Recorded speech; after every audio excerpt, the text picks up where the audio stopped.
Assalamualaikum warahmatullahi wabarakatuh.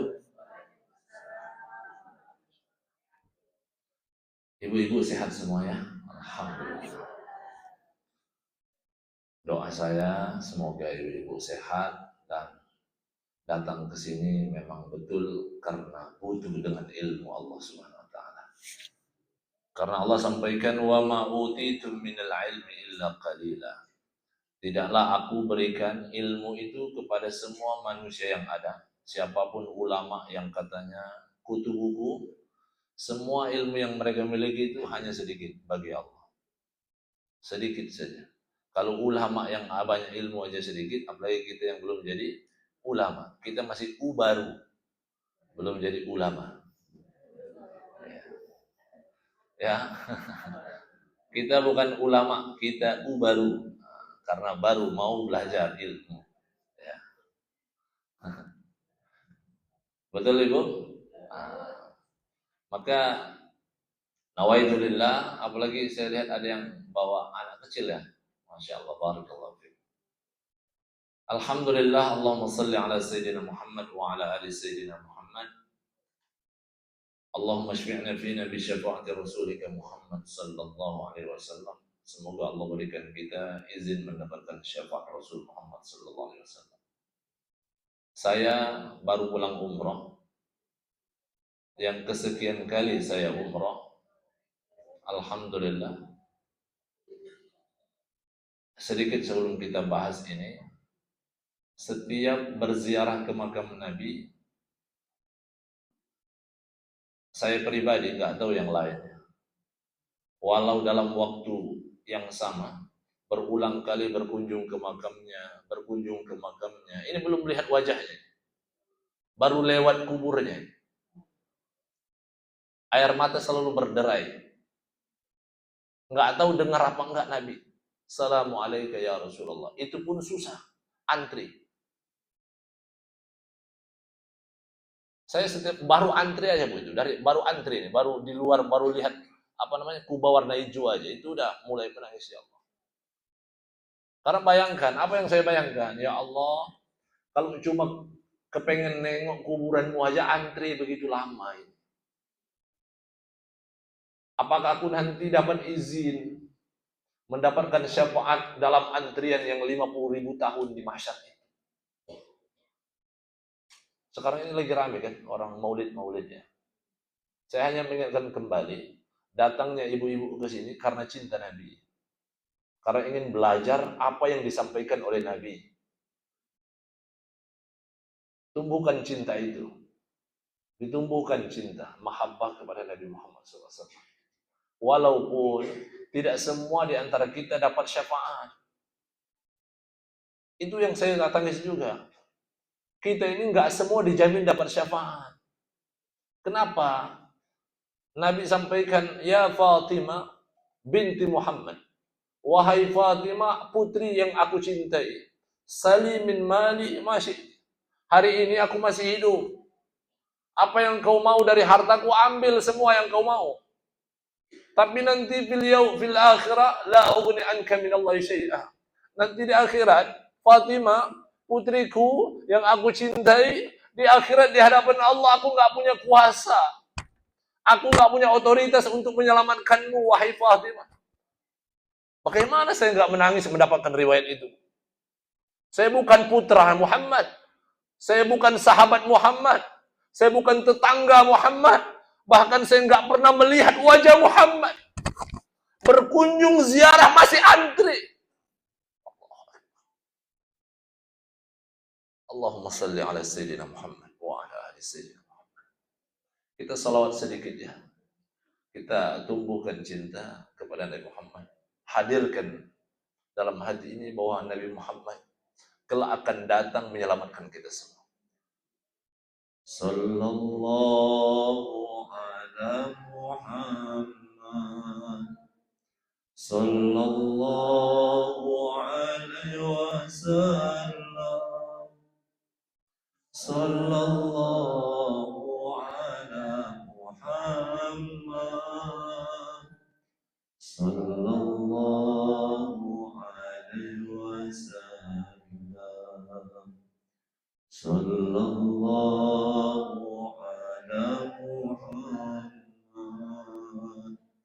Sallallahu alaihi wasallam. Sallallahu ala Muhammad. Sallallahu alaihi wasallam. Kalau kita bersalawat, yang butuh salawat itu Nabi Muhammad atau kita? Walau banyak yang menuduh, katanya Nabi Muhammad dijamin surga, kenapa Nabi Muhammad masih butuh didoakan? Ini sama judul kita hari ini. Allah nggak butuh ibadahmu, sama seperti Nabi Muhammad nggak butuh salawatmu. Nabi Muhammad nggak butuh salawat umatnya. Karena syarat Nabi Muhammad selamat dari dosa dan masuk surga dijamin oleh Allah, diampuni dosa sebelum dan setelah ketika beliau masih hidup, tanpa salawat umatnya. Ketika kita salawat yang kita, dengan harapan, ya Allah, kalaulah sunnah-sunnah Nabi Muhammad belum sempurna kami melakukannya, minimal salawat ini nanti menjadi alasan aku pantas berjumpa dengan Nabi Muhammad SAW. Ibu-ibu yang dirahmati Allah Subhanahu wa Ta'ala, ini baru mulai aja udah.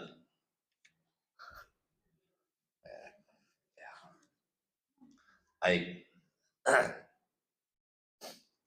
Ya, ibu-ibu yang dirahmati Allah Subhanahu wa Ta'ala, kita ada kalimat man tafaqqaha wa lam yatasawwafa faqad tazandaqa wa man tasawwafa wa lam yatafaqqaha faqad tafassaqa. Nah, ini dua hal yang berbeda. Siapa yang belajar fikih tidak belajar tasawuf maka zindiq. Siapa yang belajar tasawuf tidak belajar fikih maka dinamakan fasik. Apa maksudnya? Nanti maksudnya fikih itu belajar teori praktek. Ya, praktek. Sama kita belajar sholawat, Allahumma salli ala Sayyidina Muhammad wa ala ali Sayyidina Muhammad. Ini fikihnya. Kalau sholat itu Allahu Akbar. Ya, bacaannya Alhamdulillahirabbil alamin, itu fikih. Rukun-rukunnya kita hafal, melaksanakannya kita bisa. Tasawufnya apa? Menghadirkan Tuhan ketika kita melakukan sholat itu. Ketika sholawat, tasawufnya apa? Menghadirkan Nabi dalam ingatan kepala kita, bahwa kita ketika sholawat Allahumma salli ala Sayyidina Muhammad, Allahumma salli ala Sayyidina Muhammad, Salamu alaika ya Habiballah, Salamu alaika ya Nabi Allah. Apa yang dibayangkan orang-orang yang ziarah itu? Nabi Muhammad udah mati. Yang dibayangkannya ada Nabi Muhammad di sana. Menghadirkan itu tasawuf namanya. Itu tasawuf namanya. Nah, sama. Orang umroh, kenapa bapak atau ibu-ibu ini yang umroh haji mengeluarkan uang banyak? Ngapain ngeluarin uang banyak ke sana? Ke sana nggak dapat apa-apa kan? Apa yang didapatkan orang-orang umroh? Dapat duit? Enggak. Karena mereka butuh dengan Allah. Allah nggak butuh sama umroh mereka. Ada yang rela, wah haji furoda 500 juta, setengah miliar. Atau bahkan yang kemarin itu banyak yang pakai visa ziarah. Saya bahas kemarin, Masya Allah, jangan. Sebaiknya ibu-ibu jangan pakai visa ziarah. Jangan. Kawan-kawan saya di Madinah itu, mereka bisa mau haji. Tapi mereka berpikir untuk apa ibadah kalau dipaksa-paksa, dikejar-kejar, dihantui ketakutan. So, Allah itu sudah meringankan manis tato'a ilai sabila, yang mampu aja. Maksudnya mampu ya, kalau dalam hal sekarang yang dapat izin. Udah, saya mampu uang, bayarnya. Ya oke, Anda bisa mampu dapat uang, ada uangnya. Tapi Anda belum dapat tiketnya, jangan, udah santai aja. Tapi nanti kalau nggak sempat, ya nggak apa-apa. Allah tahu Anda sudah daftar. Nah ini pentingnya. Kita ini beribadah pakai nafsu apa gimana? Apa orientasi kita? Mencari ridho Allah, ya Allah itu nggak maksa. La ikraha fiddin. Allah tidak memaksa karena Allah nggak butuh ibadah kita. Terus apa orientasi orang-orang memaksakan diri harus? Ya kan? Nah, ibu-ibu yang dirahmati Allah Subhanahu wa taala, baca surah Al-Fatihah, iyyaka na'budu wa iyyaka nasta'in. Kenapa dua kata itu diawali dengan ibadah dulu baru pertolongan? Ini ingin menyampaikan kepada kita semuanya bahwa Anda hadir ke sini, ibu-ibu hadir ke sini, atau apapun yang kita lakukan. Saya tadi sholat 2 rakaat, tahiyatul masjid 2 rakaat, sholat duha, itu semua ditolong sama Allah. Allah yang menolong saya untuk idham sholat. Isti'anah itu tadi. Iyyaka na'budu wa iyyaka nasta'in. Bahwa seseorang mampu melakukan ibadah itu atas pertolongan Allah. Nah, judul aja ini. Judulnya Allah tidak butuh ibadah kita. Nah, dengan alasan ini aja kita udah tahu bahwa untuk apa kita sombong dengan ibadah kita. Kalau Allah saja udah nggak butuh. Ente mau berapa kali khotam Quran, berapa kali haji, berapa kali umroh, berapa miliar Anda infakkan, semua Allah nggak butuh. Maka untuk apa Anda sombongkan? Nggak ada alasan. Maka tidak ada alasan kita menyombongkan diri. Saya itu, orang tua saya sudah saya belikan rumah, sudah saya berikan mobil, haji dan umroh, semua saya fasilitasi. Terus apa yang Anda banggakan? Nggak perlu Anda banggakan. Allah nggak butuh itu semua. Nah, tadi dibaca. Waqala Musa in takfuru antum wa man fil ardi jami'a fa inna Allah la ghaniyyun 'anil 'alamin. Itu pesan Allah lewat Nabi Musa. Kan ayat itu sebelumnya bicara tentang syukur, ya kan? Ayat 7-nya bisa tentang syukur. La in syakartum la azidannakum wa la in kafartum inna adzabi lasyadid. Ya kan? Itu seolah-olah ungkapan bahwa kalau kamu bersyukur, aku tambah nikmatmu. Seolah-olah Allah butuh sekali syukur terima kasih dari hambanya. Padahal enggak. Allah enggak butuh thank you dari kita. Allah nggak butuh syukron dari kita. Ya. Makanya disampaikan, menjelaskan ayat yang 8 yang dibaca Ibu tadi. Ibu Afi tadi bilang, wa qala Musa in takfuru antum wa man fil ardi jami'a. Kata Nabi Musa, itu ayat surah Ibrahim ayat 8. Kata Musa, Nabi Musa berkata lewat firman Allah Subhanahu wa taala, in takfuru antum wa man fil ardi jami'a. Kalau ibu-ibu atau kita semua sejagat raya ini kufur atau kafir, nggak ada yang beriman kepada Allah, ingkar atas semua nikmat Allah, fa innallaha laghaniyun 'anil 'alamin. Allah sampaikan, ghaniyun itu artinya apa? Laisa lahu hajatun fi kulli syai. Maknanya, ghaniyun itu tidak punya hajat, nggak butuh apapun. Itu ghani artinya. Maka jangan ngaku-ngaku kaya kalau masih butuh bantuan pembantu. Iya. Orang kaya nggak ada pembantu, gempor deh. Iya, rumahnya istana. Siapa yang mau ngepel? Maka nggak ada orang kaya di dunia ini. Allah itu qiyamuhu binafsi, itu baru ghani. Allah mampu berdiri dengan sendiri. Tapi Ustaz, kenapa ada malaikat? Kenapa harus malaikat yang menyampaikan wahyu, malaikat yang mencabut nyawa? Apakah Allah nggak mampu? Mampu. Ini biar ada kerjaan aja. Ya. Bu, Ibu, Allah itu punya nama, namanya Somad. Bukan Ustaz Abdul Somad. Nama Allah dalam Al-Quran Somad. Apa ayatnya, Bu? Allah ngasih nama, namanya Somad dalam Al-Quran. Ayatnya, tiap hari kita baca. Allahus Somad. Somad itu adalah sumdun. Sumdun itu kata ulama tafsir dan beberapa ulama yang menyatakan, termasuk Ibnu Qayyim, beliau sampaikan, laisa lahu batnun.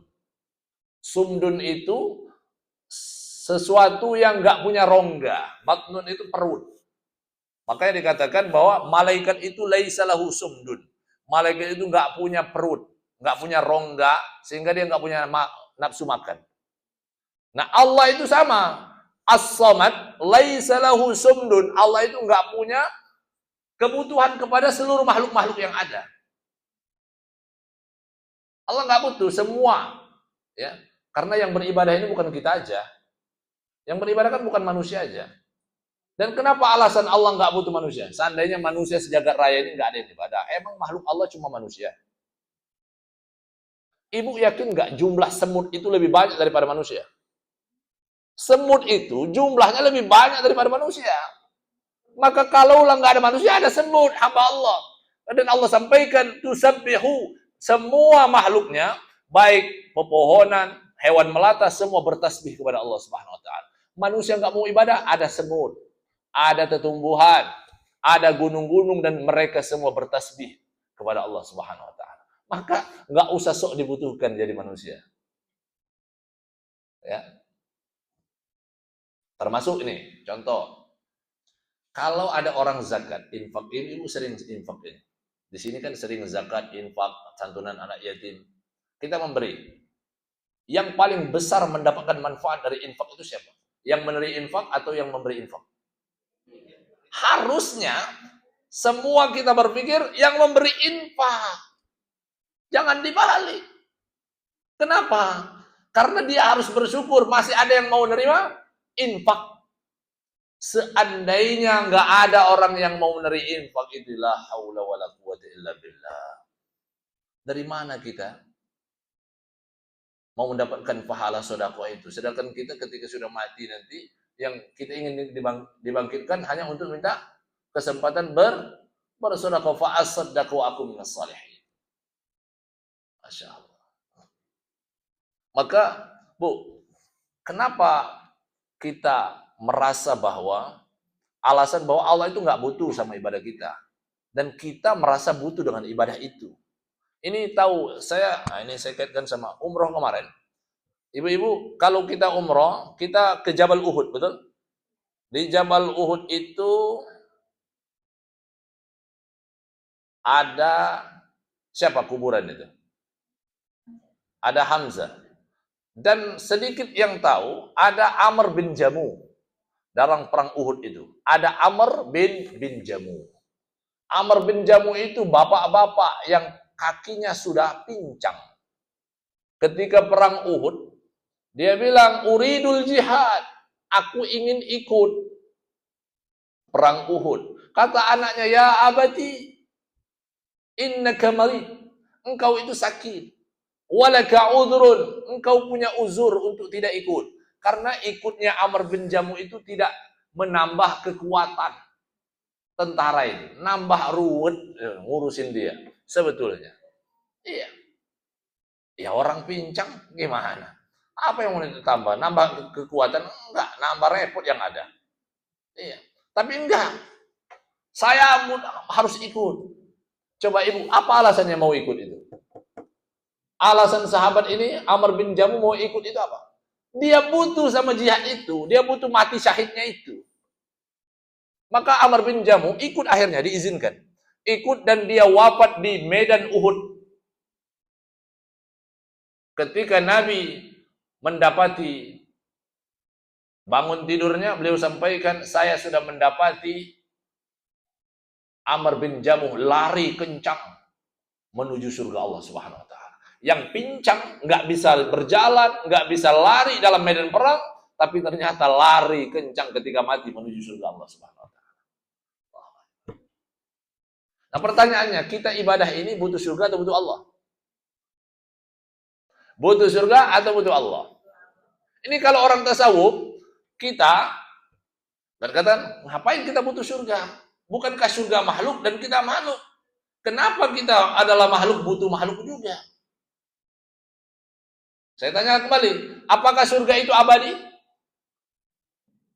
Bu, apakah surga itu abadi? Abadi. Berarti selain Allah ada yang abadi. Kan semua kullu syai'in halikun, kata Allah. Semua makhluk hancur kecuali Allah. Berarti termasuk surga.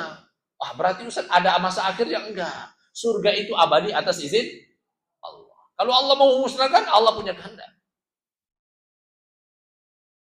Nah, maka dari itu, jangan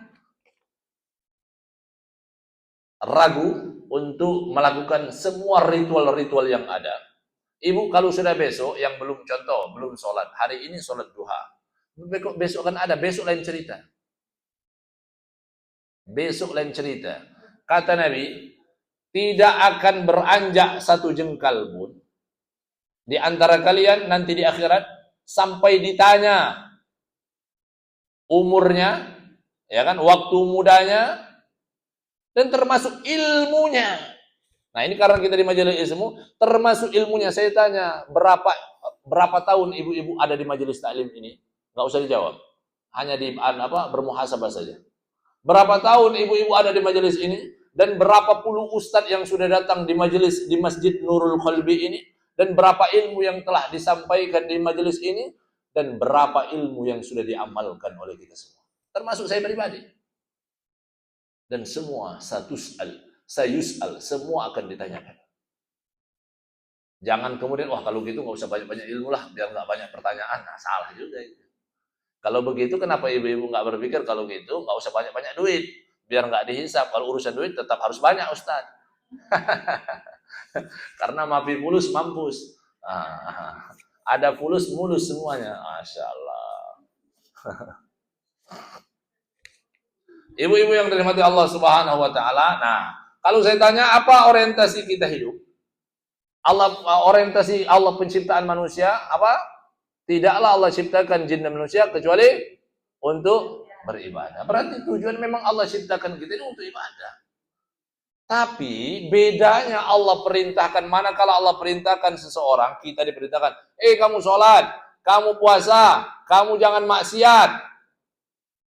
Sama ketika ada muamalah antara sesama makhluk, antara manusia. Ibu-ibu renovasi rumah sama tukang. Bu, tukang merenovasi rumah ibu. Kira-kira tukang ini yang merenovasi rumah itu, mau nggak punya rumah yang direnovasi itu? Butuh nggak?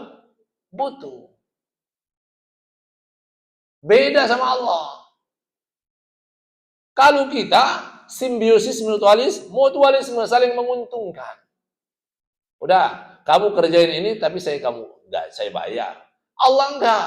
Kamu sholat, kamu jangan maksiat, maka aku pun enggak butuh dengan itu. Dengan Anda sholat, dengan Anda tidak maksiat, itu semua karena engkau selamat. Biar kamu nanti dapat sesuatu. Menyelamatkan dirimu sendiri. Ibu-ibu yang dirahmati Allah Subhanahu wa taala. Nah, ini sama juga. Tadi kan fa innallaha laghaniyun 'anil 'alamin. Sesungguhnya laisa lahu hajatun fi kulli syai. Ghani itu artinya tidak butuh apapun karena Allah punya sifat qiyamuhu bi nafsihi. Itu alasan kenapa Allah enggak butuh ibadah kita. Ya. Yang kedua, masalah haji tadi saya singgung tadi, ada ayatnya juga. Walillahi 'alan nasi hajjul baiti man istata'a ilaihi sabila wa man kafar fa innallaha ghaniyun 'anil 'alamin. Sama juga. Haji kata Allah, aku wajibkan kalian untuk berangkat haji. Walau harganya mahal kalau bagi orang di Indonesia atau di semua negara-negara yang jauh dari Saudi. Iya, aku wajibkan. Tapi berapa uang pun yang kalian keluarkan, berapa lelahnya kalian melakukan itu, aku nggak butuh itu. Karena Allah nggak butuh semua alam. Kan bahasanya fa innallaha ghaniyun 'anil 'alamin. Semua alam Allah la yahtaj. Allah nggak butuh. Ibu punya anak. Saya tanya, ibu punya anak. Ibu didik, ibu rawat, ya kan? Ibu butuh nggak anaknya jadi baik? Kita semua, saya juga punya anak. Anak kita kalau kemudian bandel, kita jengkel. Pusing. Allah nggak pusing. Kalau Allah lain sama kita. Kalau kita mendidik, udah nyekolahin, kita sudah masukkan ke pesantren, didatangkan guru private, ya kan? Diajarin, udah berapa biaya keluar, kita butuh agar dia sukses dan menjadi anak yang baik. Ternyata nggak baik juga. Kecewa Allah nggak?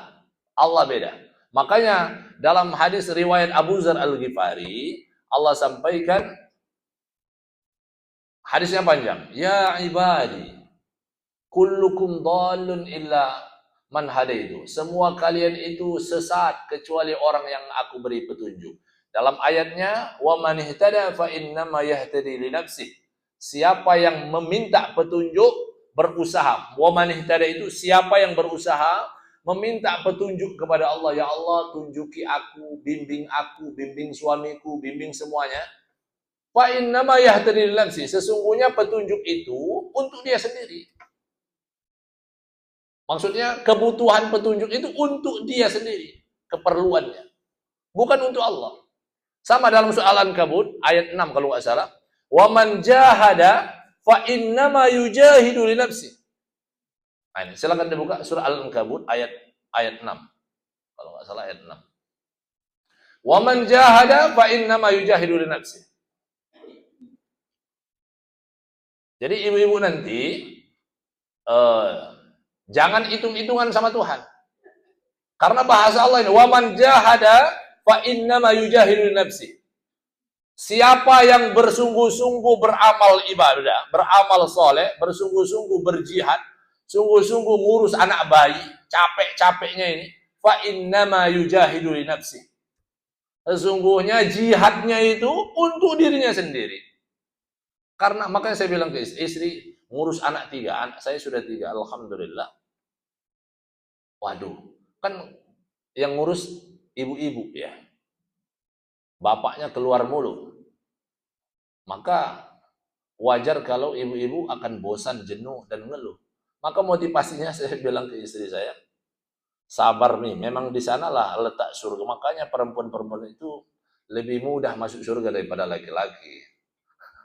Kata istri saya, kalau gitu kita tukaran aja yuk. Ya, iya, karena saya bilang ibu rumah tangga itu berkarir surga. Ya ini karena waman jahada fa innama yujahidu nafsi. Siapa yang berjihad itu dia berusaha yang ngurus anak, ngurus suami, kalau perempuan, kalau laki-laki, ya dan segala macam ibadah yang kita lakukan itu semuanya untuk Anda sendiri. Makanya bahasa Allah, in ahsantum li anfusikum wa in asatum falaha. Kalau kalian berbuat baik, maka kebaikan itu bukan untuk yang lain, untuk kalian sendiri. Bukan untuk Allah, bukan untuk Rasulullah, bukan untuk siapapun, untuk Anda. Wa in asatum falaha. Dan siapapun yang berburuk, keburukan pun akan kembali kepadanya sendiri. Saya kemarin ini ada cerita lucu. Saya kemarin bawa jamaah umroh itu, kan biasa ibu-ibu kalau umroh bawa catatan doa, benar Bu? Nama-nama orang yang akan kita doakan. Nah, ini konyol ini. Jamaah sering banget konyol saya dapetin. Mungkin ibu-ibu merasakan juga. Ini catatan lembaran satu kertas ini, nama orang semua. Termasuk saya, kalau saya di HP ya. Siapa aja yang akan saya doakan, saya sebut namanya. Saya sebelum kita tawaf, turun ke Ka'bah, saya bilang ke jamaah, jangan malas berdoa. Oh iya Ustaz, jangan malas. Sampai di Ka'bah, kan saya pakai HTS yaitu saya berdoa, semua nama saya sebutkan. Banyak banget Ustaz, kata jamaah. Banyak banget yang Ustaz sebut. Iya, guna kita ke sini kan berdoa, doain orang. Ibu gimana doa? Ya saya doa biar nggak capek Ustaz. Ya Allah, kabulkanlah doa semua nama yang ada dalam kertas ini. Allah. Saya bilang, buat apa ditulis kalau begitu? Nah ini di antara tanda bahwa seorang hamba yang berdoa merasa seolah-olah dia nggak butuh. Saya bilang kita berdoa itu bukan karena kita kepengen dikabulkan saja. Karena kita ingin menyampaikan kepada Allah bahwa aku hambamu dan butuh kepadamu dan engkau nggak butuh dengan aku. Tapi banyak banget, iya banyak nggak apa-apa. Kata Allah, in ahsantum ahsantum li anfusikum. Semua demi Allah. Tetangga saya itu satu-satu, ya Allah, siapa lagi ya? Siapa lagi ya? Iya. Siapa lagi ya? Iya. Bawa kertas, kan banyak itu kertas masa. Oh, ini banyak banget, Bu. Iya. Disebut semua enggak, Ustaz. Capek. La haula wala quwata illa billah.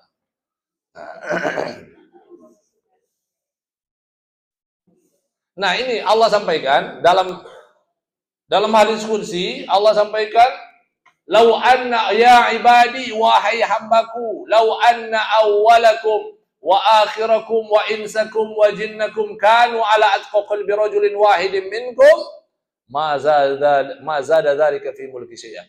Kata Allah dalam firman-Nya lewat riwayat Abu Dzar Al-Ghifari, beliau sampaikan, "Wahai hambaku, seandainya," ini dalam hadis Al-Arba'in Nawawi, dalam kitab Al-Arba'in Nawawi, hadis ke-24 kalau nggak salah. Beliau sampaikan, seandainya manusia pertama kali atau jin yang pertama kali sampai yang terakhir semua bertakwa dan takwanya sama seperti takwanya Nabi Muhammad SAW. Katakanlah semua warga komplek ini semua soleh dan kesolehannya seperti Nabi Muhammad SAW. Kata Allah, mazada dzalika fi mulki syai'a. Ketakwaanmu itu tidak menambah kekuasaanku sedikit pun, secuil apapun. Bu, kalau saya tanya, besaran dosa mana? Dosa orang nggak sholat atau dosa iblis? Besar dosa mana? Dosa iblis atau dosa orang yang nggak mau sholat? Kenapa? Karena kalau iblis nggak mau sujud sama Nabi Adam. Orang nggak sholat itu nggak mau sujud sama iblis, taat sama Allah. Dia mau bersujud sama Allah. Kalau bersujudnya sama Allah. Dia nggak mau bersujud sama manusia. Maka ingatkan anak-anak dan saudara-saudara kita yang nggak mau sholat. Apalagi sholatnya pas butuhnya aja. Ya kan? Rajin sholat pas umroh saja. Iya, karena jamaah saya kemarin juga sama. Ustaz, orang Bali. Saya nggak berhijab sebetulnya. Pas pulang, mau ajak ketemu Ustaz, kita ngopi yuk. Ngopi. Ayo ketemu di mana, Bu? Ya Ustaz, di mana? Dia di Jakarta. Saya di Bintaro. Ya udah kita ke Bintaro aja, Mall SC. Maaf tapi Ustaz ya, saya nggak berhijab. Masya Allah. Saya berhijabnya umroh aja. Oh. Mau gimana saya, Bu, jadinya? Mau dipaksa nggak boleh dipaksa. Ya, ya, ibu-ibu yang dirahmati Allah Subhanahu Wa Taala, maka dalam hadis itu Allah ingin berpesan, dalam firman itu Allah sampaikan, kalaulah kalian semua bertakwa seperti Muhammad sejagat raya ini, baik manusia maupun jin dari awal sampai akhir, itu ketakwaanmu tidak menambah kekuasaanku walau sejengkal atau secuil. Termasuk gimana kalau seandainya semua kita bermaksiat? Sebaliknya sama kata Allah. Kalaupun kanu ala afjari qalbi rajulin wahidin, kalau seandainya semua makhluk ini semua sama seperti iblis, laknatullah alaih, atau sama seperti Fir'aun, laknatullah alaih, sama. Ma'ana qasadzalika min mulki syai'a. Semua tidak mengurangi kekuasaanku. Termasuk kalau seandainya semua ibu-ibu yang ada di masjid ini minta, ada yang minta 10 miliar, 1 triliun, semua. Allah kasih semua. Kata Allah, aku kasih semua permintaanmu, itu pun nggak mengurangi kekayaanku. Kalau ibu-ibu punya duit 1 miliar, diminta 1 miliar, ya habis. Allah enggak. Itu yang namanya innallaha ghaniyun. Innallaha ghaniyun. Jadi enggak, yang dermawan-dermawan itu, yang suka infak, belum kaya, enggak kaya. Makanya bahasa Allah, antumul fuqara, saya ghani wa antumul fuqara. Innallaha ghaniyun wa antumul fuqara, bahasanya. Allah itu kaya dan kalian fakir. Antum itu semuanya berarti. Siapa paling kaya? Bill Gates atau bos-bos apa itu? Terkaya di dunia itu enggak kaya. Karena Bill Gates enggak bisa kerja sendiri. Dia butuh sama karyawan. Kalau karyawannya membangkang, bangkrut ya. Pak Jokowi, presiden, kalau semua partai cabut dukungan, nyerang, lengser. Dan siapapun, ya. Nah, maka termasuk ini. Ingin sampaikan termasuk para ustadz atau ibu-ibu semua. Allah sampaikan, ayat Nabi sampaikan, kan kita merasa, oh itu kampung NTT, kayak ini, Ustadz Ababan, saya waktu ikut Ustadz Ababan, kampung NTT yang dulu semua non-muslim di Boneana, Reknamo, yang sudah dibangun pesantren Yayasan An-Naba Center, mu'alaf punya Ustadz Ababan itu, sekarang sudah berapa persen muslim. Sejak hadirnya, diawali dengan Ustadz Ababan dilempari batu. Kalau pernah dengar ceritanya. Saya ikut karena ketika itu. Saya sampai disuruh pulang sama Ustaz Awan. Idham antum pulang duluan. Pulang anak sendiri. Ya, gimana antum? Enggak apa-apa. Kalaupun mati, doakan anak. Masya Allah. Benar Bu. Dilempari batu. Karena dikepung. Dan memang didatangi oleh Polda ketika itu. Polda ke hotel. Saya akhirnya belum sempat. Mau peresmian pesantren ini. Pesantren mu'alaf itu mau diresmikan. Sampai hari ini enggak jadi diresmikan. Sampai hari ini enggak diresmikan itu pesantren. Ya, tapi berjalan. Ya, tapi berjalan. Ya. Maka sekarang alhamdulillah setiap bulannya selalu ada yang masuk Islam. Perantara ada Ustaz Iwan, Usman Bewa namanya.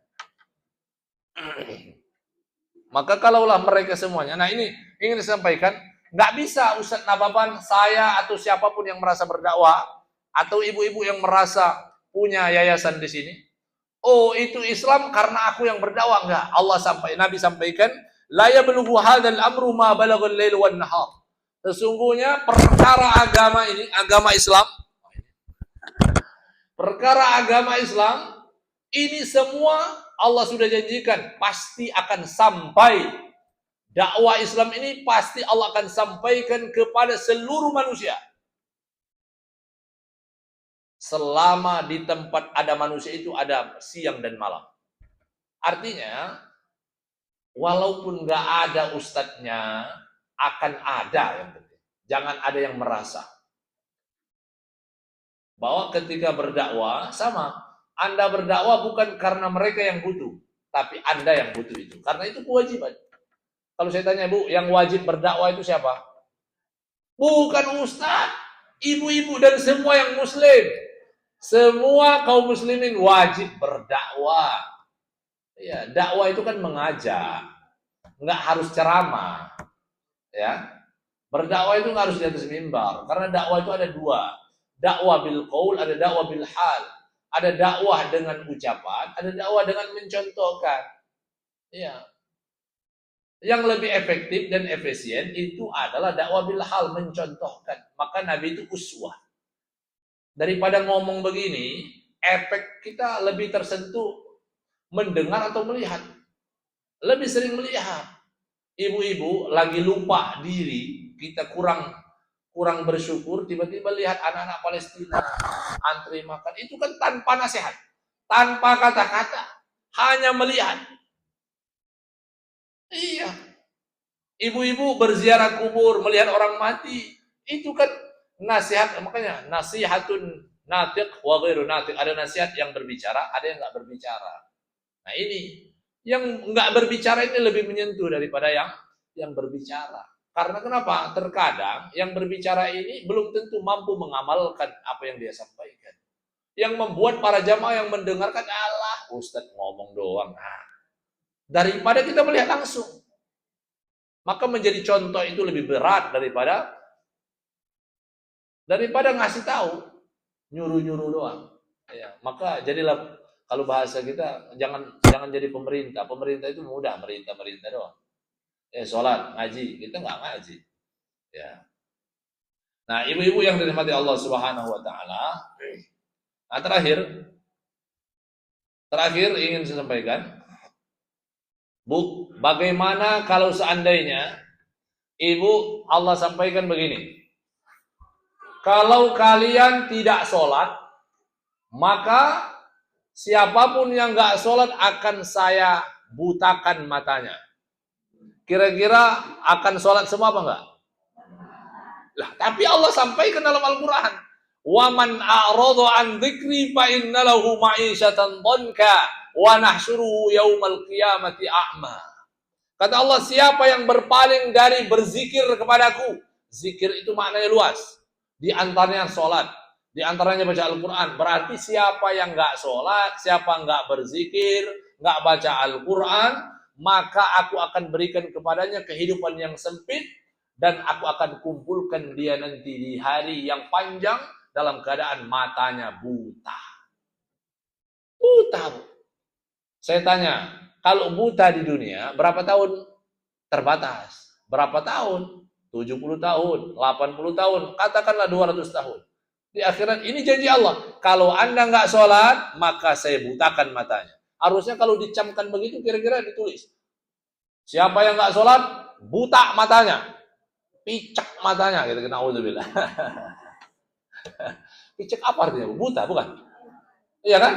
Nah, ini saya sering ustaz-ustaz yang suka ngomel-ngomel, ya, bahasa Madura itu bahasa kasar itu ya. Masya Allah. Nah, kalau seandainya kita udah tahu ini, Allah sampaikan. Ibu tadi kalau saya tanya pertama, ibu-ibu seandainya Allah bilang yang nggak sholat buta matanya, sholat, sholat. Ternyata sudah Allah sampaikan. Tapi masih banyak yang nggak sholat. Karena bahasanya dihaluskan, harusnya dikasarkan. Iya, kalau halus nggak bisa. Nah, harus diperjelas bahwa kalau Anda tidak sholat, maka niscaya Allah bangkitkan di hari kiamat nanti dalam keadaan buta matanya. Bu, yang nggak buta aja nggak bisa lihat, apalagi yang buta. Kan di mahsyar itu gelap gulita. Na'udzubillah wal iyadzubillah. Yang membuat terang itu kan kita gelap gulita. Kok ada cahaya-cahaya, di antara cahaya-cahaya itu adalah muka-muka orang-orang yang senantiasa berwudu. Ya berarti sholat ya. Yang nggak sholat ya buta. Ya. Saya kira itu yang bisa sampaikan. Mungkin ada yang bisa didiskusikan. Ala kulli hal, camkan mulai hari ini bahwa ibu-ibu hadir di majelis taklim karena ibu yang butuh. Butuh sama siapa? Bukan butuh ilmunya, butuh sama Allahnya. Karena ada banyak. Kalau kita bilang, iya Ustaz, kita butuh ilmunya. Butuh ilmu. Ilmu sudah kita dapatkan. Tapi kalau selama kita nggak butuh sama Allah, maka kita nggak mampu mengamalkan ilmu yang sudah kita dapat. Ya termasuk saya pribadi. Ini nasihat untuk kita semuanya. Ya. Nah, ibu-ibu yang dirahmati Allah Subhanahu wa taala, segeralah jangan sampai taswif. Jangan sampai kena taswif. Taswif memperlambat untuk melakukan amal soleh. Ya, saya kira itu yang bisa sampaikan. Kesimpulannya bahwa apapun yang kita lakukan, semua amal ibadah, rezeki, termasuk rezeki, karena ada ayat yang belum sampaikan tadi. Allah sampaikan, ma uridu minkum min rizkin wa ma uridu minkum ayyut'imun. Allah itu ketika kalian berjuang, ibu-ibu bisnis, ibu-ibu sudah ibadah, sudah infak, Allah nggak butuh. Kata Allah, ma uridu minkum min rizqin wa ma uridu minkum ayyut'imun. Aku nggak butuh mereka, aku nggak butuh uang yang mereka punya. Aku nggak butuh makanan yang mereka punya. Tapi dalam waktu yang sama, Allah marah. Kata Allah nanti di akhirat, kamu kenapa dulu sama masa di dunia nggak pernah menengok aku? Nggak pernah mengunjungi waktu aku sakit. Manusia menjawab, kaifa azuruka ya Rabb? Bagaimana kami menengok engkau yang sakit sedangkan engkau maha hidup? Huwal hayyul qayyum. Kata Allah, bukankah dulu banyak saudaramu yang sakit tapi kamu tak kunjung menjenguknya? Tahukah kamu setiap ada orang yang sakit di sampingnya selalu ada aku. Maka siapapun yang menengok orang sakit sama seperti menengok Allah. Maka Allah marah. Kalau ada saudaranya kemarin Bu Api, mohon maaf saya belum sempat menengok. Bu Api sakit, kemudian kita sengaja tidak membesuk, padahal kita punya waktu, punya kesempatan. Nah, beda lagi kalau punya uzur ya. Maka Allah marah. Sama dua yang kedua kata Allah, kenapa engkau dulu tidak pernah memberi aku makan? Seorang hamba akan bertanya, kaifa nut'imuka ya Rabb? Bagaimana kami memberimu makan? Sedangkan kami saja minta makan dari engkau. Kata Allah, bukankah dulu banyak sekelilingmu yang kelaparan dan engkau cuek bebek saja? Dan tidaklah ada orang kelaparan kecuali di sampingnya ada aku. Dan setiap kali orang memberi makan orang yang kelaparan, sama seperti memberi makan Allah Subhanahu wa taala. Masya Allah. Jadi jangan malas untuk menjenguk saudaramu. Kemarin kan saya tawarkan itu hak tetangga. Nah ini saya bahas sedikit, saya spill sedikit. Bahwa ibu, dosa zina itu besar nggak dosanya? Mencuri besar. Itu termasuk kabair, termasuk dosa besar. Makanya dipotong tangan, ya kan? Kalau zina dirajam. Kalau yang zina muhsan. Zina muhsan itu yang bagaimana, Bu? Zina muhsan itu yang selingkuh-selingkuh itu. Yang sudah punya suami atau istri kemudian selingkuh itu dirajam itu, dikubur hidup-hidup, dilemparin sampai mati. Hukumnya. Makanya dulu sempat ada jamaah datang ke pesantren Ustaz Nababan, saya masih di sana. Di Bintaro. Ustaz, ngaku jamaah, nggak perlu saya sana. Ini karena nggak tahu orangnya. Ngaku. Ustaz, saya sudah begini. Kira-kira apa biar diampuni dosa saya? Kata Ustaz Nababan, secara hukum syariat harus dirajam, Pak. Waduh. Iya, dirajam. Dan dia datang sama istrinya. Masya Allah. Dimaafkan sama istrinya.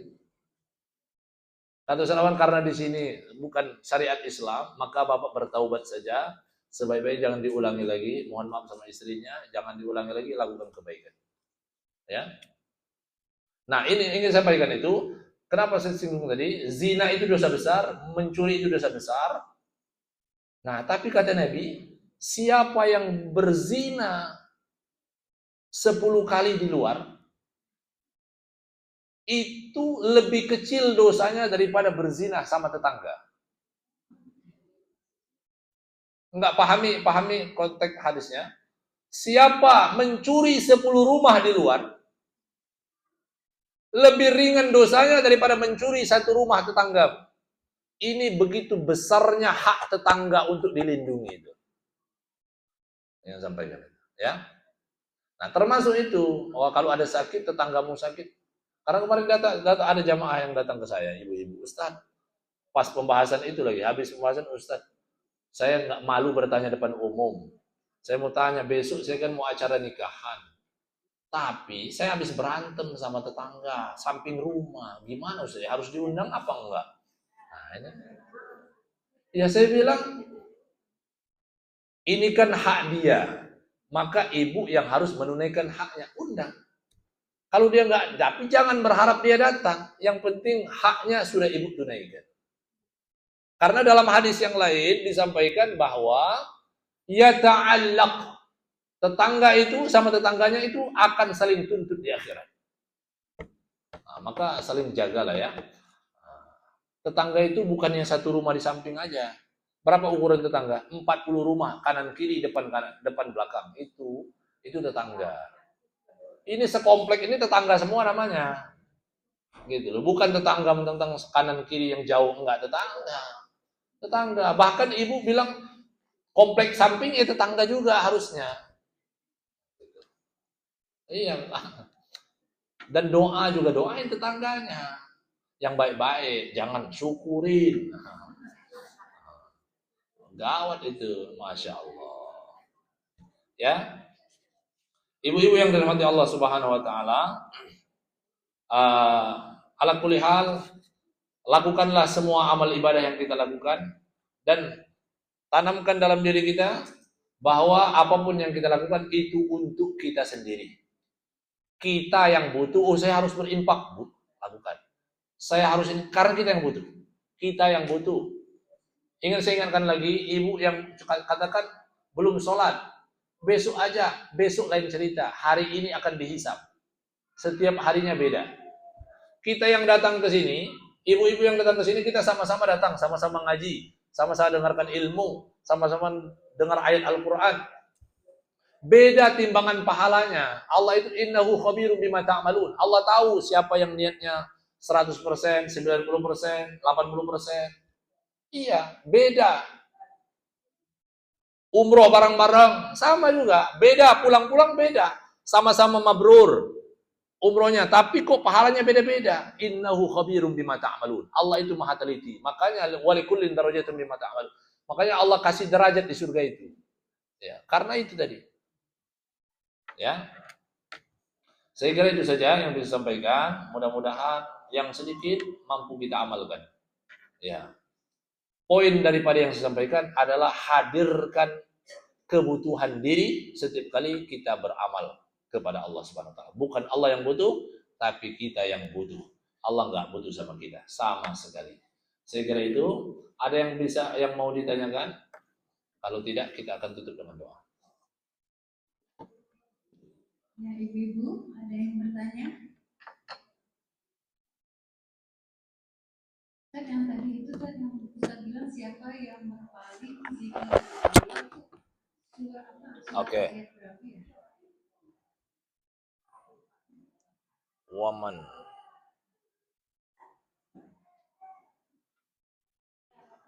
Surat Toha 124.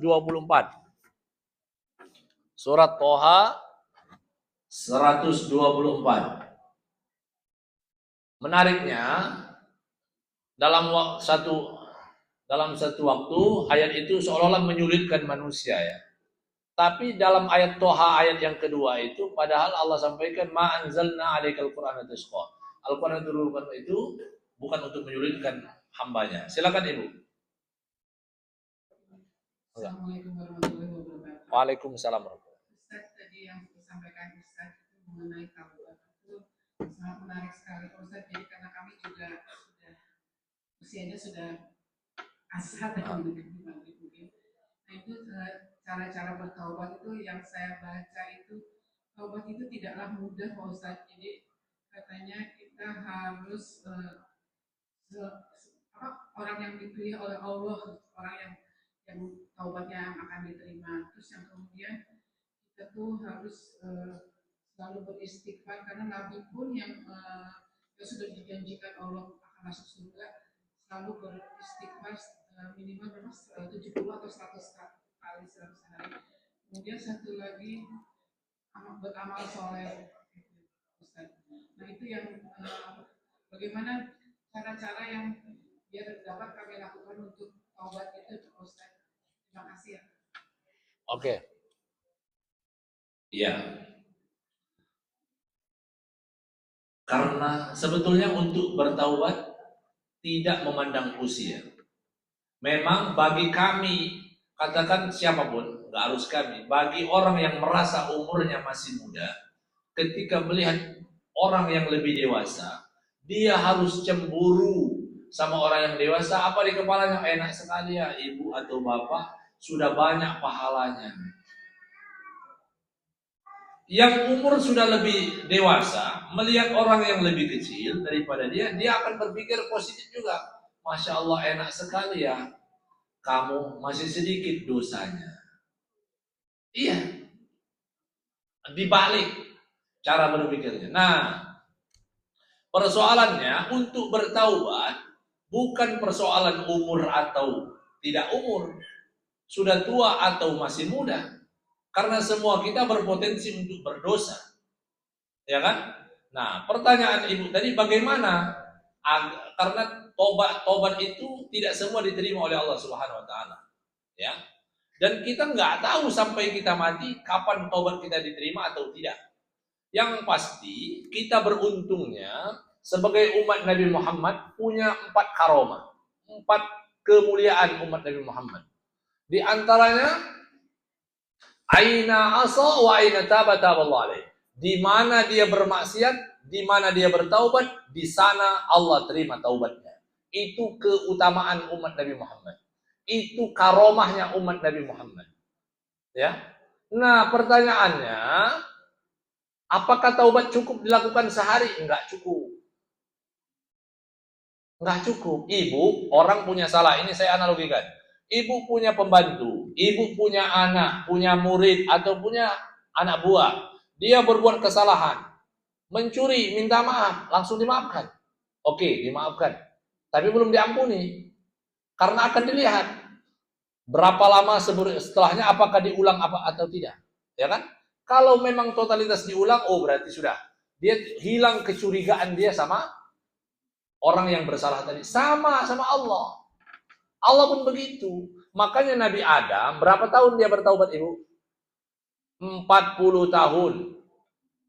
Nabi Adam 40 tahun mengucapkan Rabbana zalamna anfusana wa illam taghfir lana, dengan air mata. Kan udah banyak nih contoh bertobat itu. Yang perempuan berzina, minta rajam, ya kan? Minta rajam, ya Rasulullah, saya berzina, sudah hamil nikah. Rajam, sini rajam. Oh, tapi hamil, lahirkan dulu. Habis lahirkan, datang lagi minta rajam, suruh susuin dulu. Nyusu berapa tahun? 2 tahun. Kan Allah melihat kesungguhan. Udah sekian tahun masih konsisten dia, kepengen dirajam. Berarti hatinya memang 100% bertaubat kepada Allah Subhanahu wa taala. Ini yang khawatir, kita ini taubatul kadzabi. Taubat kadzabi. At-taubah fi atrafil lisan. Tobat yang hanya tobat sambal tuh, tobat sambal. Nah, itu tomat ya. Tomat itu apa? Ya, kalau tobat sambal kan habis pedas, udah hilang pedasnya, makan lagi sambalnya. Enak soalnya. Iya, kalau saya makan nggak ada sambal nggak jadi makan. Iya. Habis itu kepedasan, makan lagi. Nah itu tobatnya. Nah maka bagaimana cara untuk bertaubat itu?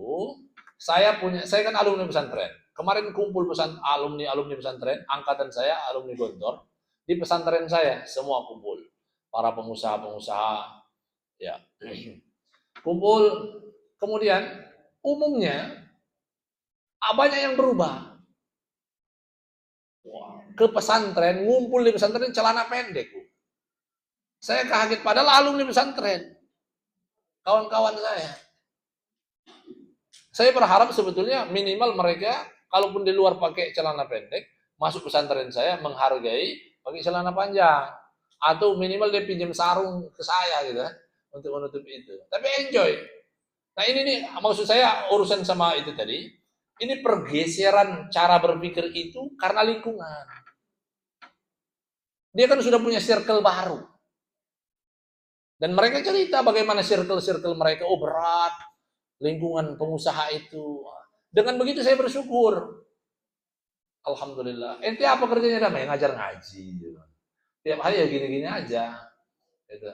Nemenin santri. Paling keluar kalau ada diundang ibu-ibu. Itu aja. Itu pun ngaji lagi. Ada yang lain. Paling kalau nongkrong ya kalau kalian ajak baru nongkrong. Nah, maksud saya, ibu kan mau giring bagaimana Ustaz biar kita bisa diterima taubatnya. Pertama, pastikan motivasi besarnya dosa itu. Kan kita tahu besarnya dosa itu. Makanya ada muhasabah. Kan muhasabah satu, kalau saya pribadi yang sudah pernah saya bahas itu masalah neraka, kita sudah tahu betapa besarnya api neraka itu. Jadi nggak ada lagi alasan kita, ya Allah, 3000 tahun dinyalakan, masa iya saya akan dibakar ya Allah, gitu kan?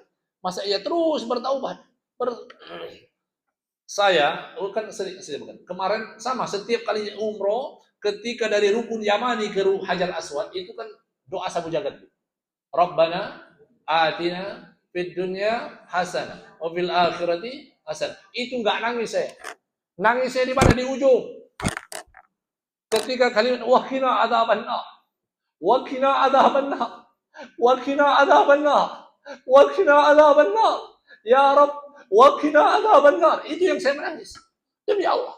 Saya ketika ucap itu selalu mau nangis. Saya udah bayangkan api neraka itu. Jadi enggak ada lagi alasan untuk enggak taubat. Itu yang dibayangkan. Waqina adzabannar. Waqina adzabannar. Jamaah yang lain itu ikut nimbrung juga. Nggak ada lagi Rabbana. Rabbana itu di awal aja. Rabbana atina fid dunya hasanah. Ujung-ujungnya sampai Hajar Aswad. Waqina adzabannar.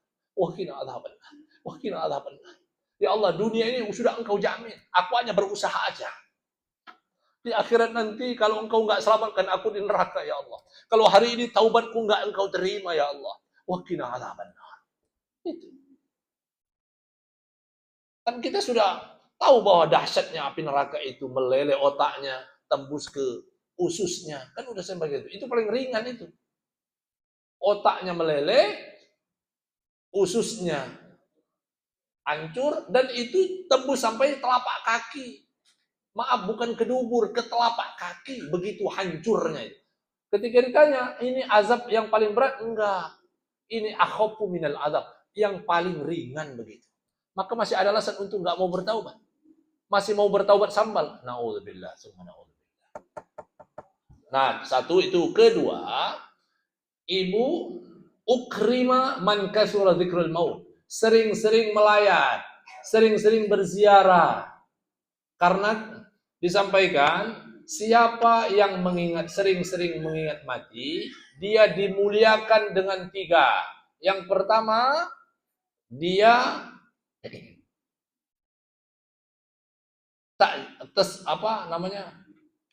takjilu taubah. Dia akan segera bertaubat. Pertama. Orang kalau lihat orang mati, kayak kemarin gitu, sama. Kan orang kalau ziarah mana ke makam Uhud, udah bayangin orang di surga-surga aja. Jangan itu. Saya bilang, jangan surga yang dibayangkan. Kalau surga mereka itu. Kita ini belum dijamin surga. Yang dijamin surga itu Hamzah. Syahid mereka. Ibu-ibu yang ziarah, jangan senyum-senyum. Harusnya ziarah kita ini di makam orang-orang yang ahli surga ini nangis. Karena kita belum tentu masuk surga seperti mereka. Yang pertama, takjilut taubah. Yang kedua, al-mujahadah fil amal. Dia akan bersegera mengamal. Oh, segera-segera. Sebelum mati. Kira-kira gitu. Yang ketiga, ar-ridha bil qalil. Dia selalu ridha dengan keputusan Allah yang sedikit. Yang selalu nggak cocok dengan keinginannya. Ridha dia. Nggak sesuai, intinya ingin A dikasih B, ingin B dikasih C, ya. Contoh nih. Ibu yakin nggak bahwa ketika kita berdoa di multazam mustajab, betul? Betul nggak, Bu? Saya kan banyak yang WA, Japri, jamaah. Ustadz lagi umroh, iya. Titip doa ya. Iya Pak, apa yang perlu doakan? Istri saya lagi sakit kanker. Stadium berapa? Tolong didoakan. Ustadz ya, oke, siapa namanya Pak? Tolong dijapri aja biar disebut namanya. Saya doakan, ya Allah, hari ini ada jamaah saya, namanya Fulan, Pak Fahri dan istrinya ini yang sedang mengalami sakit, angkat penyakitnya ya Allah. Ya Allah, angkat penyakitnya ya Allah. Sembuhkan sakitnya, gugurkan dosanya. Sudah? Harusnya mustajab dong. Pulang, meninggal dunia. Apakah kita menuduh bahwa doa itu nggak mustajab? Nah, ini kan. Atau hajat-hajat yang lain. Yang nggak punya anak, sampai ke sana berdoa, pulang nggak dapat anak juga. Apakah kita menuduh Allah nggak menepati janji? Katanya mustajab. Ya kan? Lalu kemudian dengan alasan itu nggak mau berdoa lagi. Berarti siapa yang butuh Allah? Allah atau kita? Kita. Bukan nggak dikabulkan. Ya kalau setiap kali ada orang mau mati didoakan depan multazam nggak jadi mati, ya berarti nggak mati-mati nih orang itu. Iya kan? Logikanya begitu. Ada orang anak kita sakit mau meninggal, umroh, doa nggak jadi mati. Iya nggak bisa begitu cara berpikirnya. Kita berdoa itu dengan harapan kalau baik dengan dia dihidupkan dipanjangkan umur dalam kebaikan. Kalaulah hidupnya menambah dosa, maka lebih baik dimatikan. Dan Allah itu lebih tahu tentang kehidupan semua makhluk yang ada. Bukan kita. Kita hanya mendoakan. Terus apalagi Bu yang kedua pertanyaan tadi? Bertaubat dan beramal soleh. Ya sama. Beramal soleh juga sama. Ibu-ibu tahu dalam surah Al-Waqi'ah, As-sabiqun as-sabiqun, ya kan? Itu ada ayatnya itu. As-sabiqun as-sabiqun dibagi.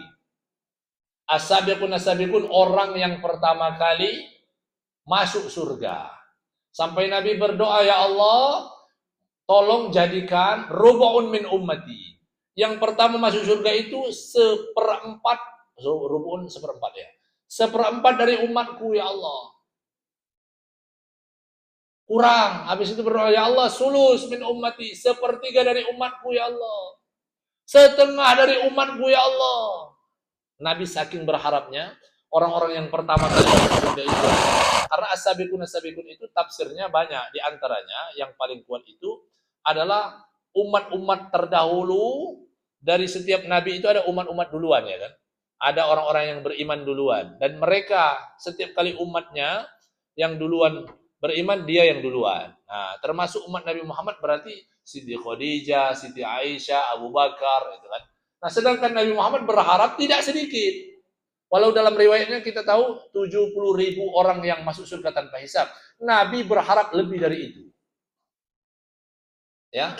Siapa mereka as-sabiqun dalam tafsirnya? Mereka yusari'una fil khairat.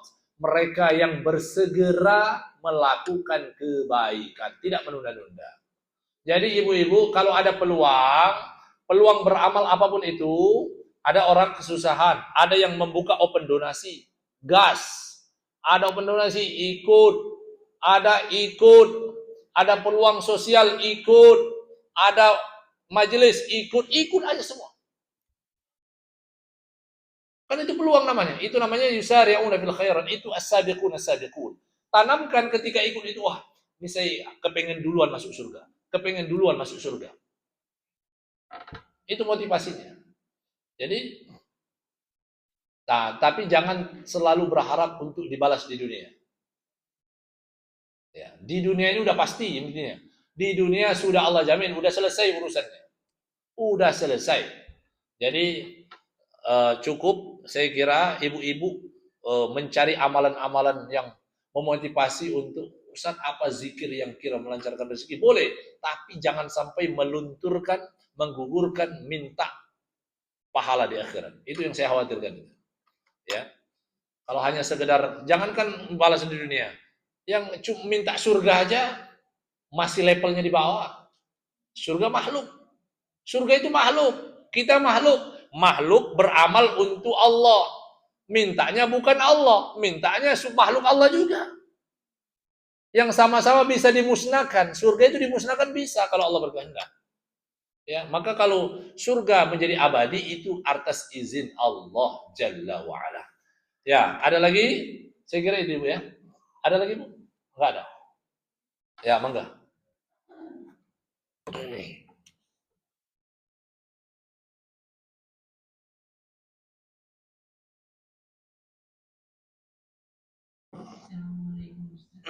Waalaikumsalam.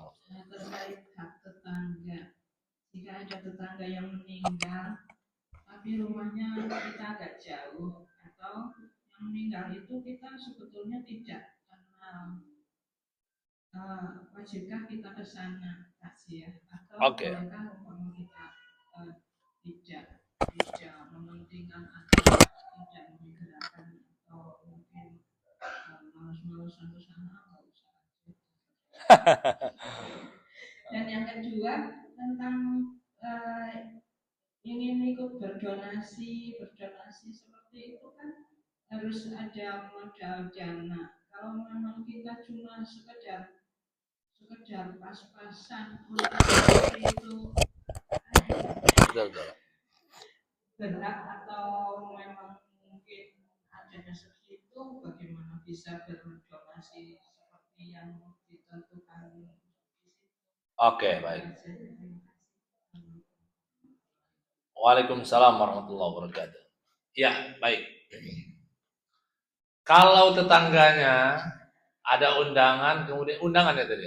Yang pertama, meninggal dunia. Ya.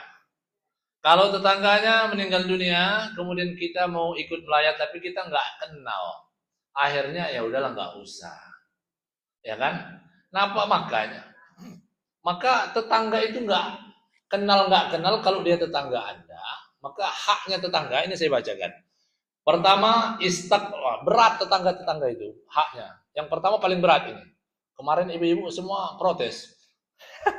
Yang pertama, ini rodoka akrot tahu.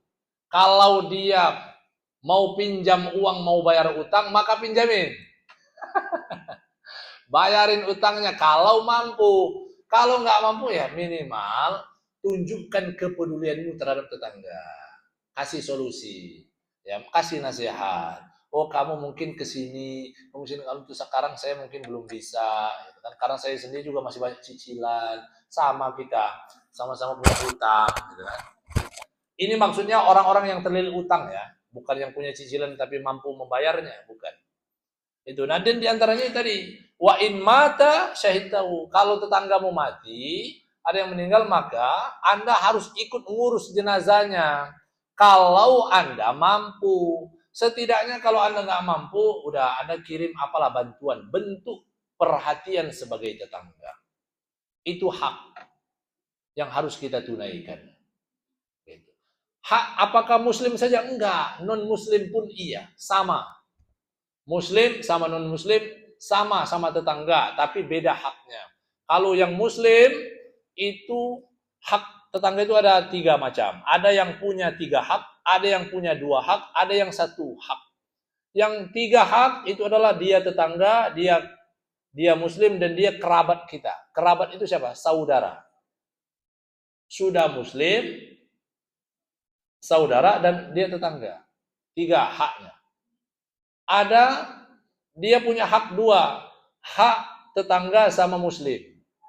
Ada 1 hak yang non muslim tadi, tetangga. Maka semua sama. Tapi Ustaz kita kan nggak boleh menghadiri ritual kalau yang non muslim. Jadi jangan datang ritualnya. Kalau yang meninggal dunia jangan datang waktu mereka ritual. Ya, tunjukkan aja hadir melihat jenazahnya, ketika mereka mulai ritual keluar. Jangan duduk di sana. Jangan. Nggak boleh, ya. Oke, Bu? Nah, yang kedua, masalah donasi. Iya, ini yang mampu saja. Karena Allah sampaikan, fattaqullaha mastata'tum, bertakwalah semampumu. Kalau mampu berdonasi, donasi. Kalau nggak mampu, ya didoakan aja. Ya kan? Bu, saya tanya, kotak infak. Di masjid-masjid itu ada nggak kotak sodako? Nggak ada, adanya kotak infak. Apa bedanya infak sama sodako? Karena sodako tidak ada kaitannya sama materi. Infak itu kaitannya sama materi. Makanya bahasa Nabi, semua sendi-sendi tubuh kalian ada sodakohnya. Minimal kalau sodakoh, subhanallah, sodakoh. Alhamdulillah, sodakoh. Materi bukan? Bukan. Minimal yang paling ringan senyum. Tabassamuka fi wajhi akhika sodako. Maka kalaulah ada kotak infak di sini, nggak ada yang infak, jangan-jangan bukan infak, jangan-jangan kotak sodako, karena lewat senyum-senyum aja. Jadi kalau cuma disenyumin berarti ganti, bukan kotak infak, kotak sodako. Sampaikan ke DKM. Iya, ya. Ya, saya kira itu Ibu ya. Jadi jangan dikhawatirkan. Ya, saya kira itu. Ala kulli hal, semangat terus ibu-ibu semua majelis taklim Nurul Qalbi, semangat beribadahnya karena ibadah itu untuk kita semuanya. Ibu-ibu melayani suami untuk ibu sendiri, ya. Ngurus anak untuk ibu sendiri, ngurus orang tua untuk kita sendiri. Saya kira itu saja. Semoga yang sedikit ini ada manfaat dan menambah amal soleh untuk kita semuanya. Saya mohon maaf jika ada kekurangan. Kita berdoa bersama. Astagfirullahaladzim, astagfirullahaladzim, astagfirullahaladzim, wa atubu ilaih. A'udzu billahi minasyaitonir rajim. Bismillahirrahmanirrahim. Alhamdulillahi rabbil alamin. Allahumma shalli ala sayyidina Muhammad wa ala ali sayyidina Muhammad. ربنا ظلمنا أنفسنا وإن لم تغفر لنا وترحمنا لنكونن من الخاسرين.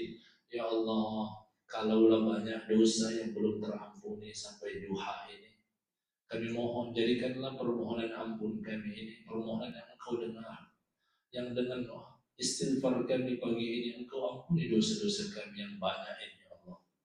Kami menghadapmu dengan lumuran dosa ya Allah, kecil besar, dosa yang kami perbuat dengan sengaja maupun tak sengaja, dosa yang kami sadari maupun yang tak kami sadari ya Allah.